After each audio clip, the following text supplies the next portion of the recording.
네, 문재인 대통령과 미국의 트럼프 대통령의 다음 달 말 한미 정상회담을 앞두고 4강 외교에 초석을 놓을 특사단이 오늘부터 각국으로 출발을 했습니다. 네, 오늘 전문가 두 분 모시고 자세한 내용 짚어보겠습니다. 네. 최민희 전 민주당 의원, 장성호 건국대 교수 두 분 나와 계십니다. 어서 오십시오. 어서 오세요. 안녕하세요. 네, 안녕하세요. 예, 반갑습니다. 자, 대담에 앞서서요. 미국과 일본 특사단이 오늘 출국하면서 본격적으로 정상 외교가 시작됐는데요. 두 특사의 출국길 언급부터 좀 들어보시고 대담 본격적으로 이어가겠습니다. 함께 보시죠. 제일 중요한 건 역시 한미동맹과 이런 그 북핵 해결 문제 이런 거에 대한 어떤 미국과의 그 공유 그리고 서로 이해를 높이는 그런 문제가 되겠고요. 정상회담이 시기가 아직 날짜는 안 바뀌었지만은 6월 말로 발표가 됐기 때문에 거기에 따른 뭐 또 여러 가지 그 후속 조치에 대한 그 의논 같은 것, 뭐 이런 것이 중심이 될 것 같아요. 새로운 정부의 출범의 의미, 그리고 앞으로의 외교 방향, 국익 위주로 맞춤형으로 하겠다라는 말을 꼭 전해달라. 그리고 앞으로의 외교는 정당성, 국민적 절차, 이것을 중요시하겠다라는 말씀도 꼭 전해달라. 이렇게 당부하셨습니다. 네. 예, 두 특사의 출국 현장 함께 보셨는데요.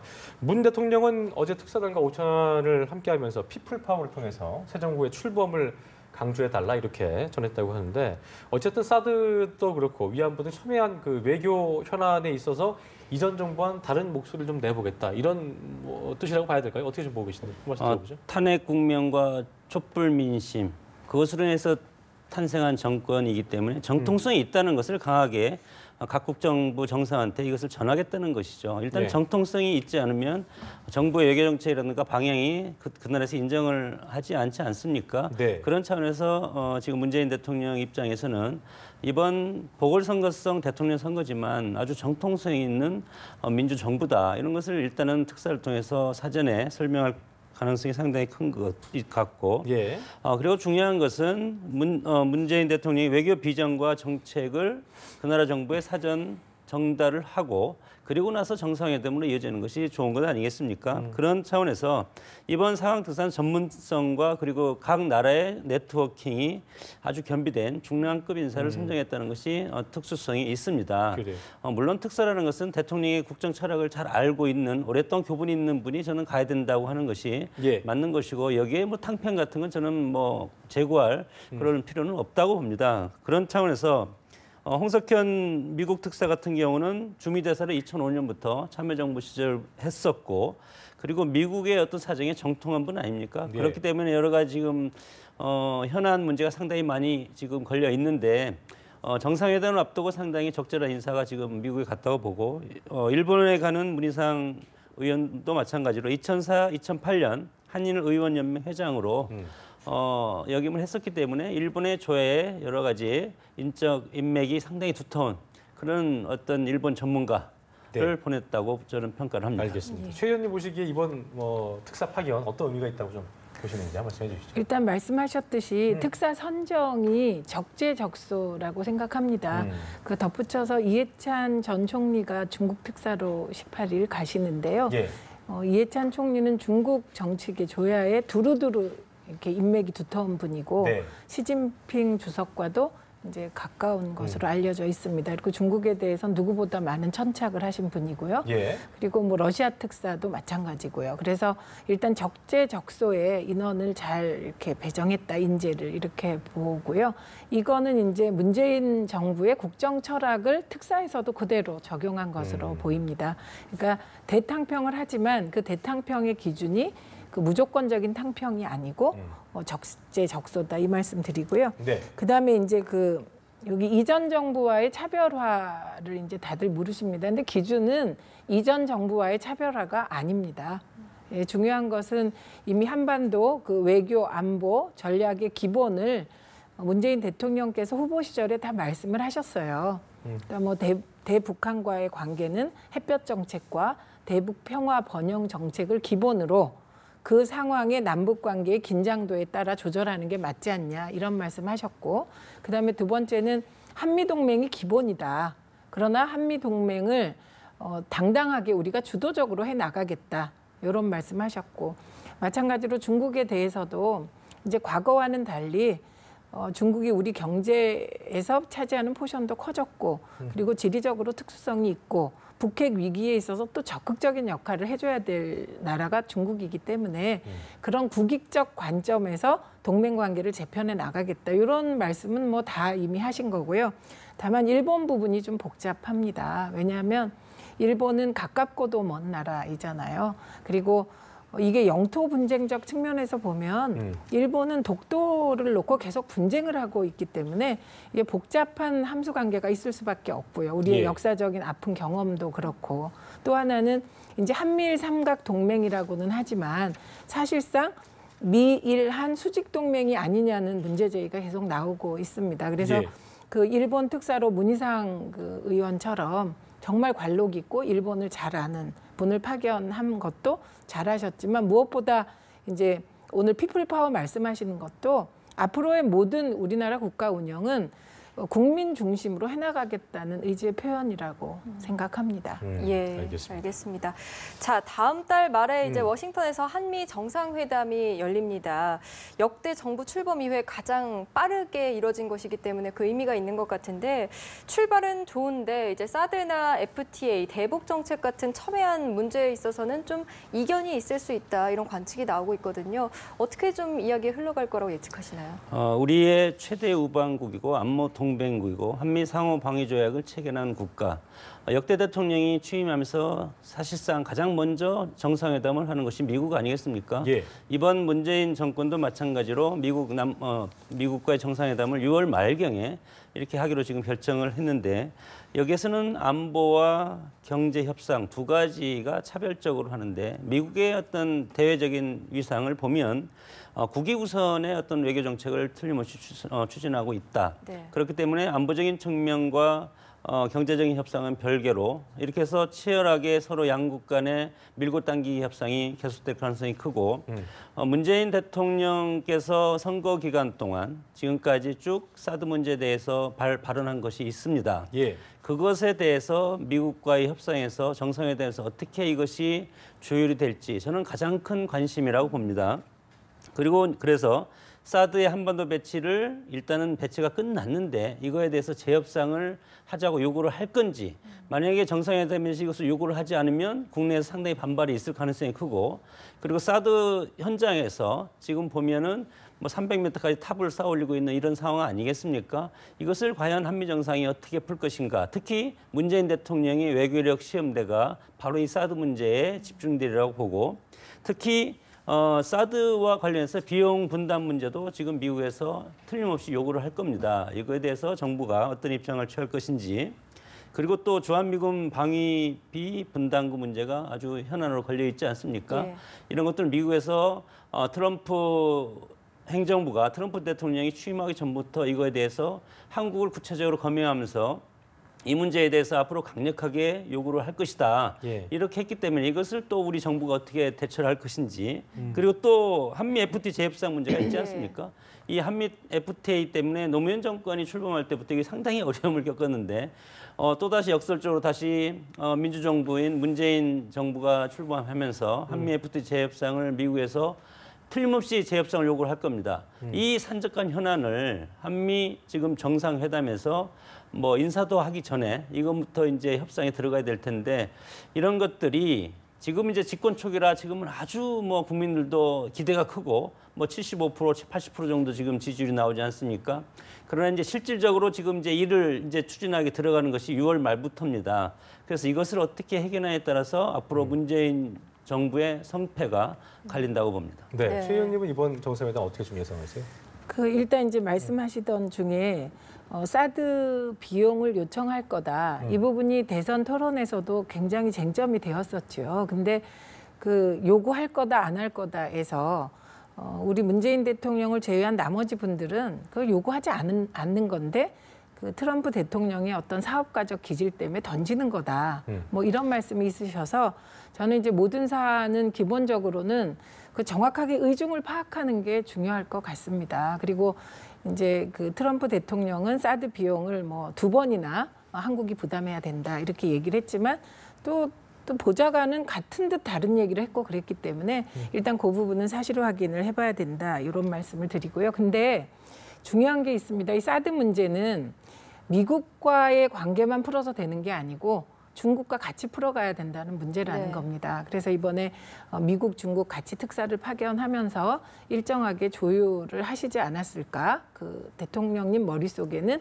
이제 해법이 있지 않을까? 이렇게 생각을 합니다. 이미 그 대선 토론 과정에서 밝히셨고요. 예. 그다음에 이제 방위비 분담금에 관한 한 우리가 매해 1조 가까이의 방위비 분담을 하고 있습니다. 그래서 저는 정확하게 우리 국민들께 지금 방위비 분담 현황을 알려드리고 공유하는 게 중요하다고 생각을 합니다. 그게 결코 적은 액수가 아니고요. 그리고 그 방위비하고는 조금 결이 다르지만 어쨌든 미국으로부터 고가의 무기를 가장 많이 들여오는 나라 중에 하나가 우리나라입니다. 그래서 그 부분도 같이 고려돼서 이 사실을 좀 공유해야 될 것 같고, 그다음에 FTA 부분은 협상이라는 거는 그 양국이 다 재협상을 요구할 수 있습니다.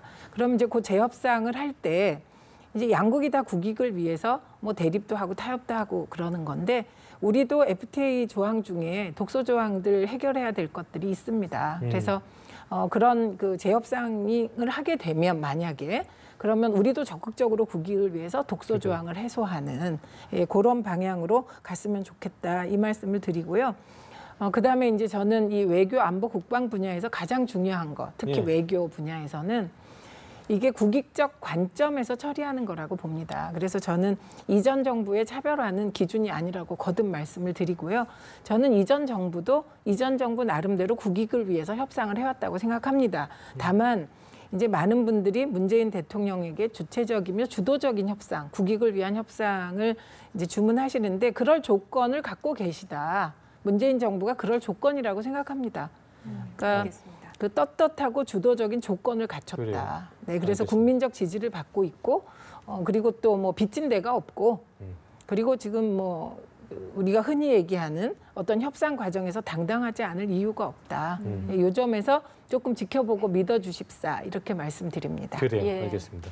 자, 오늘 29일부터 30일까지 국회 정보위가 서훈 국정원장 후보자에 대해서 인사청문회를 실시한다고 밝혔는데요. 일단 이철우 정보위원장 같은 경우는 문 대통령이 그 공약이 이제 해외와 국내 정보를 분리하겠다는 건데 이게 국내외 분리한 것도 도로 합치는 게 세계적 추세라고 얘기를 하면서 뭐 이 부분 그러니까 국내외 분리를 하게 되면 대공 수사에 어떤 그 좀 취약할 수 있다는 우려를 제기했거든요. 이 부분을 뭐 파고들겠다고 말을 했는데 일단 어떻게 좀 보세요? 잘 통과할까요? 예. 뭐 이철우 정보위원장이 오늘 한국당 의원 아닙니까? 가급적이면 통과해야 된다 이렇게 말씀을 하셨는데 예. 그러나 그 단서로서 검증은 철저히 하겠다 뭐 이런 취지로 이제 말씀을 하셨는데 예. 뭐 몇 가지가 있습니다. 특히 이제 국정원이라는 있고요. 예, 예. 뭐 대북을 뭐 담당하고 있고 그리고 과거에 정상회담을 2차례 하고 국정원 3차장을 역임해서 대북 전문가는 뭐 정평이 나 있지 않습니까? 그것은 확실해서 뭐 이념적인 문제는 뭐 할 필요가 없을 것도 같고 국정원의 개혁 방향과 도덕성이 저는 치열하게 쟁점이 될 가능성이 상당히 크다고 봅니다. 문재인 대통령이 국정원의 개혁방에서 국내 파트를 폐지하겠다 분명히 말씀을 하셨는데 예. 국내와 국외가 어떤 방첩 분야라든가 이런 부분에서 과연 국내와 국외를 어떻게 구분을 할 것인가 그리고 그동안에 양산해왔던 수많은 휴민트들 이것을 그러면 사용하지 않을 것인가 그리고 국내에 암약하고 있는 간첩들 고정 간첩들이 있다고 보면 이런 간첩들은 그러면 경찰로 할 수가 있을까 이런 것들 그래서 이제 국내 파트 우리 이철호 위원장도 마찬가지로 국내를 분리하면 대공 수사가 약화된다 이런 우려를 지금 하고 있는 것 아니겠습니까? 예. 그래서 이거에 대해서 서훈 국정원장 후보자가 어떻게 이것에 대해서 명확하게 답변을 할 것인지 그래서 이것을 상당히 강하게 추궁할 가능성이 큽니다.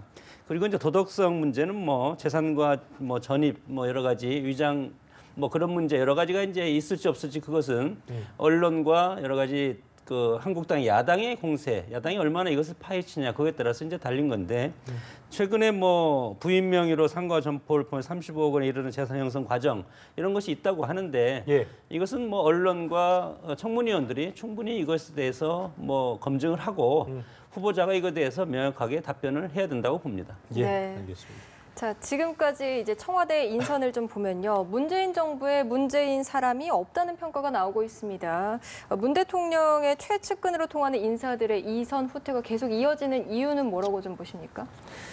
저는 대탕평 인사하시고 있다고 보고요. 그리고 그 인선이 지금까지는 국민적 평가도 좋고, 그리고 국민들을 좀 어떤 대선 과정에서 있었던 정치 공세로부터 국민들이 저게 진짜일까 가짜일까, 그리고 그런 의심이 거두어지지 않았겠죠. 그 일부 국민들께. 근데 그 국민들께도 그런 의심을 다 거두어주는 그런 잘된 인사라고 생각합니다. 그리고 우리가 이 자리에서도 수차례 토론했습니다만, 문재인 대통령은 2012년에 정치권에 입문한 이후로 계속 시달린 두 개가 있습니다. 하나가 친노 친문 패권이라는 거, 그다음에 두 번째가 삼철 이런 게 있었습니다. 근데 저는 이 두 개가 사실 정치 공세일 뿐 내용이 없다는 걸 계속 토론해서 증명하려고 했습니다만, 이런 것 자체가 의제로 오른다는 사실이 그냥 의심을 사게 되는 것 같아요. 그리고 이제 문재인 후보 시절에 문재인 대통령을 만든 사람들이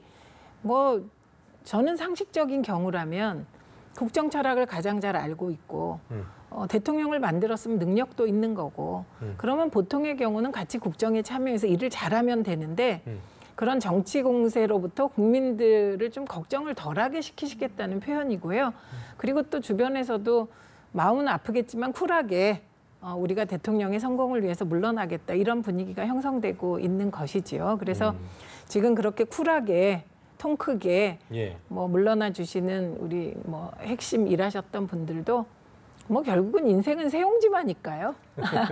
그분들 입장에서는 역차별 같은 느낌이 드실 수도 있겠어요. 저는 충분히 그럴 수 있습니다만, 개개인이 본 역차별이 문재인 대통령의 국정 성공을 이끄는 초석이 된다면 기꺼이 받아들인다. 그래요. 저희들 그런 태도라고 봅니다. 알겠습니다. 김대중 대통령이 대통령이 되고 나서 호남의 유권자들은 상당히 흥분을 많이 했지 않았습니까? 호남 발전이 되고 호남 인사가 대거 들어갈 것이다.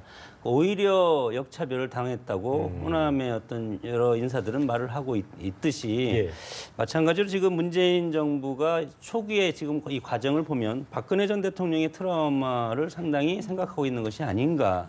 소통행보, 서민행보, 가족과 함께, 특히 이제 김정순 여사가 아침에 출근길 배영 같은 것을 언론에 보여준다든지, 그리고 지난번에 미사일 발사 때 국가안전보장회를 하면서 시간대별로 이렇게 하는 것은 세월호 6시간 그런 문제를 포함해서 이런 측면에 상당히 차별적인 모습을 보이려고 지금 노력을 하고 있는 것은, 그것은 인지상정이라고 봅니다. 특히 이제 지금의 이런 삼철이라든가 측근들 배제하는 거, 이런 것은 정권에 성공하기 위해서는 피할 수 없는 것인데, 특히 박근혜 정권에서 십상시 문제가 상당히 도마에 올라오고 탄핵까지 이르지 않았습니까? 지금도 조사 중이고 이런 것들이 있고, 그리고 문재인 대통령과 함께 정치를 했던 친문 패권이라는 그런 공격을 상당히 받았기 때문에 이런 것을 끊지 않으면 지난 박근혜 정권의 인사 트라우마를 반복할 수밖에 없다는 그런 어떤 비난에 직면하지 않을까, 이런 원론적인 측면에서 하는 것도 있고, 특히 측근들이 벗어나야지 대탕평이라든가 널리 인재를 구했을 수 있지 않겠습니까? 이런 이제 원론적인 측면에서 이런 모습이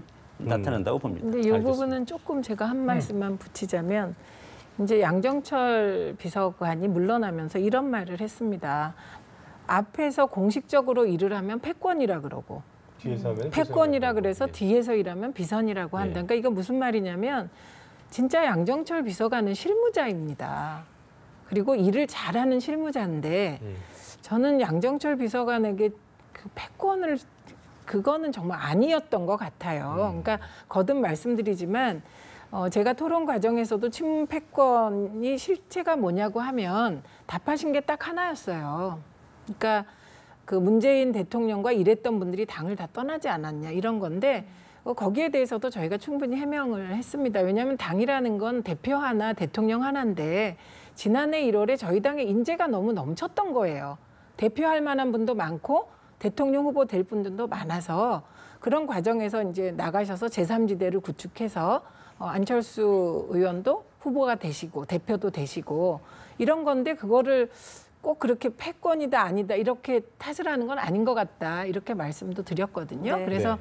다만 대통령께서 친문 패권이 있었다 해서 탕평 인사를 하시는 게 아니고 탕평 인사가 맞는 겁니다. 예, 그리고 유능한 탕평 인사를 하면 나라가 잘 된다 이런 취지라는 점 말씀드리고 그다음에 이제 대통령께서 차별화하시기 위해서 뭐 그 NSC 하면서 북한에 대한 대응 뭐 이런 걸 뭐 분별로 공개하시는 건 아니고요. 저는 이게 정상적인 국정 운영이라고 생각합니다. 네. 다만 저도 약간 차별화라고 느낀 거는 그 북한의 미사일 도발에 대한 그 대응에 있어서 너무 잘게 쪼개서 청와대가 발표하는 걸 보고 아, 요거는 조금 차별화의 의미도 있구나 이렇게 생각이 네. 들더라고요. 알겠습니다. 자, 어제 민주당과 국민의당이 이제 그 나란히 새 원내대표를 선출했는데요.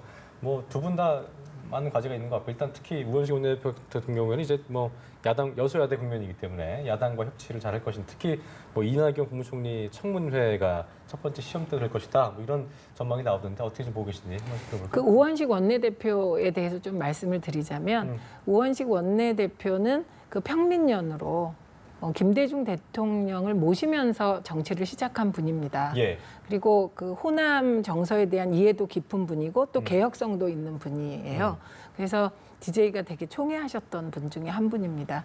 그다음에 이분이 국회에 들어오셔서 되게 뚝심 있게 일을 하셨어요. 특히 을지로위원회, 저희 당의 을 지키기 위원회라는 위원회를 만들어서 대개 당의 위원회라는 게 1, 2회성으로 끝나는데 예. 이거를 거의 몇 년에 걸쳐서 하시면서 결국은 문재인 정부의 국정 철학, 국정 그 기둥 중에 하나로 을지로위원회를 승격시킨 만큼 뚝심 있는 분이고요. 네. 저희가 또 긍정적으로 보는 건 그 국민의당 원내대표 대신 김동철 원내대표님과 그 우원식 대표님, 과거에 손학규 대표님 같이 모시고 일했던 굉장히 절친한 분이세요. 그래서 예. 대화도 잘 되고 그래서 우리가 대선 과정에서도 어떤 분이 대통령이 되더라도 협치는 기본이고 그 협치의 방식을 뭐 연정으로 하냐 통합정부로 하냐 논의를 많이 하지 않았습니까? 근데 이제 일단은 그 협치를 법안에 대한 그 연대 인사청문회 할 때 좀 같이 협치하는 거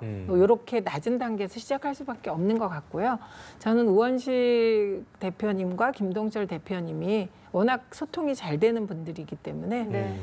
잘해주기를 기대합니다. 그래요, 알겠습니다. 예.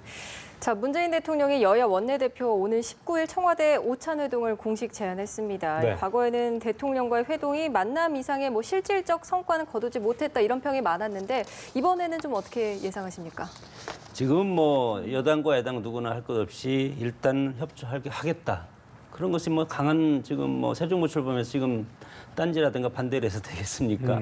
그런데 이제 야당의 기본적인 의무는 견제와 균형 그리고 비판입니다. 이런 것은 민주당이 야당이 있을 때도 치열하게 지금 비판을 해오지 않았습니까? 마찬가지로 한국당이 야당이면 야당의 역할을 저는 해야 된다고 봅니다. 이런 상황에서 물론 지금 청와대 오찬회동은 여러 가지 신정부 출범에서 정치권이 새로운 정부가 출범할 수 있게 앞으로 정부 조직 개편안이라든가 여러 가지가 지금 많이 남아있지 않습니까? 네. 그래야지 장관 인사도 하고 청문회도 하고 할 것인데 결국은 야당이 어느 정도 협조를 해주냐 이거에 따라서 정부가 순탄하게 출발하냐 아직은 출발 준비도 아직 안 됐다고 봅니다. 이런 상황에서 내각이 어느 정도 장관이 지명이 되고 청문회가 끝나야만이 정권이 이제 제대로 된 방향을 잡고 일을 할 수 있지 않겠습니까? 그런 상황에서 이번에는 서로 여당과 야당이 덕담의 수준. 야당은 그런 말을 하겠죠. 틀림없이 협조할 것만 협조하겠다. 네. 이런 말을 틀림없이 할 텐데 일단은 각을 세워야 되지 않겠습니까? 그러나 어떻게 보면 이번 뭐 정권 출범하고 내년 지방선거가 있기 때문에 네. 이런 협처라든가 좋은 분위기가 얼마나 오랫동안 갈 것인가 어떤 부분에서 일이 한번 터지면 그때부터 이제 다시 여야 격돌이 시작될 건데 예. 그런 부분에 있어서 지금은 정말 한 뭐 1개월이나 2개월 정도는 사이가 좋을 가능성이 상당히 크고 특히 야당 같은 경우는 대선 패배의 어떤 책임을 놓고 지금 당내에서 전당대회라든가 예. 이런 것들이 지금 예정돼 있지 않습니까? 그래서 당내 갈등을 수습하기에 바쁘기 때문에 그래요. 문재인 정부가 지금 앞으로 나가고 있는 여기에는 별로 신경 쓸 시간이 별로 없지 않을까 그렇게 네. 봅니다. 네. 끝으로 저희가 한국당 얘기를 좀 여쭤볼까 하는데요. 그 어제 대선 후에 첫 번째 의원총회를 열었는데 당 수습 방안을 논의하려고 만난 자리였는데 더 갈등의 골만 깊어진 모양새고요. 일단 친박계 중심으로 지도부 사퇴로 나왔고 이에 대해서 홍준표 의원이 미국에서 또 SNS에 강하게 또 발언을 하셨네요. 바퀴벌레처럼 숨어 있다가 당권 가지러 기어 나왔다 이렇게 뭐 이런 강한 표현을 하셨는데 뭐 당권 싸움 어떻게 좀 앞으로 진행될지 예상을 해봐야 될것 네, 같아요. 저희가 뭐 그 자유한국당에 대해서 뭐라고 왈가왈부하는 거는 좀 아닌 그래도 뭐 것 전망을 좀 해주실 수 같고요. 있나요? 저희는 자유한국당이나 바른정당이 그 보수의 그 혁신을 제대로 해서 그러니까 저희가 과거에 2007년에 예. 겪었던 아픔을 지금 겪고 계시는 거라 잘 해결해 주기를 기대합니다. 다만 이제 제가 오히려 우리 이제 여당이나 대통령과 그 청와대에 요청하고 싶은 건 이게 좀 그 비판에 대한 근육을 앞으로 더 키워야 될 거라고 저희도 생각을 합니다. 그러니까 저희가 야당이었잖아요. 그래서 이제 여당이 되고 나면 이게 그 비판받는 것에 익숙하지 않잖아요. 그러니까 비판에 대한 맷집을 얘기하신 거죠? 네, 그래서 맷집, 근육을 좀 키워야 하고 그다음에 이제 야당 원내대표나 대표들이 때로는 저희가 생각하기에 이상한 걸 비판하시네 할 수도 있지만 그 또한 그 야당의 상태로 이해하고 받아들일 준비가 되어 있다 저희가. 그리고 다만 청와대 오자 그 원내대표 회동에 대해서는 저희가 이제 지금까지는 대통령께서 대통령 지시사항으로 계속 이제 그 시행령 내에서 할 수 있는 것들, 지시로 할 수 있는 걸 해결해 왔잖아요. 예. 근데 예를 들면 그 기간제 여교사 세월호 순직건은 뭐 그 건은 대통령 지시로 특별하게 순직이 될 수 있지만 앞으로도 비정규직이 그 순직 케이스에 해당할 때 순직이 되게 하려면 제도를 바꿔야 하잖아요. 그러니까 이런 부분은 대통령께서 국회에 진짜 협조를 당부하고 부탁드려야 할 일이기 때문에 저는 이 모임이 이번에는 뭐 덕담으로 끝날지라도 향후에도 대통령께서는 자주자주 원내대표를 만나실 거다. 그래요. 네, 이런 말씀을 드립니다. 네, 한국당 전망 짧게 한마디 듣고 제가 마무리 짓겠습니다. 예.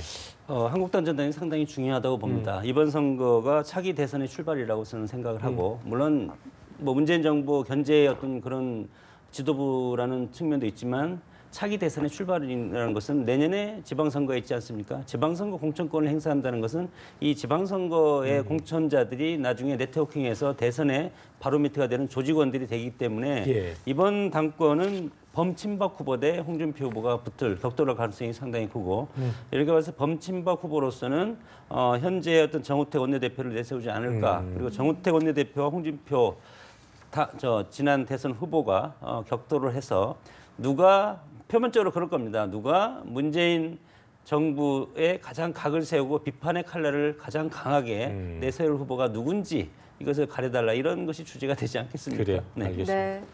오늘 두 분의 말씀 여기까지 듣겠습니다. 네. 고맙습니다. 고맙습니다.